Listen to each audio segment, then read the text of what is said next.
চিত্র হাতের বাম দিকে দেখতে পাচ্ছি যেখানে কেন্দ্রস্থ প্রবৃদ্ধ কোণ সেটি হচ্ছে 260 ডিগ্রি যেটা দেখতে পাচ্ছি। অর্থাৎ কেন্দ্রস্থ প্রবৃদ্ধ কোণ বলতে হচ্ছে আমরা বুঝি 90 ডিগ্রি থেকে বড় কিন্তু 360 ডিগ্রি থেকে ছোট, এমন সব কোণগুলোকে বলা হয় প্রবৃদ্ধ কোণ।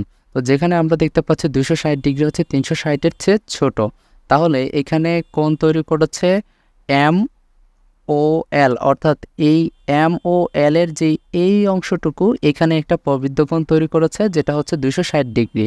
আর বৃত্তস্থ কোণ যেটা আমরা দেখতে পাচ্ছি বৃত্তের মধ্যস্থ কোণ সেটা হচ্ছে কোণ এম এন এল। তাহলে এম এন এল হচ্ছে বৃত্তস্থ কোণ যেখানে হচ্ছে আমাদের কোনো মান দেওয়া নেই, অর্থাৎ হচ্ছে এটা এক্স ডিগ্রি। তাহলে আমরা এখানকার এক্সটা বের করে নিব।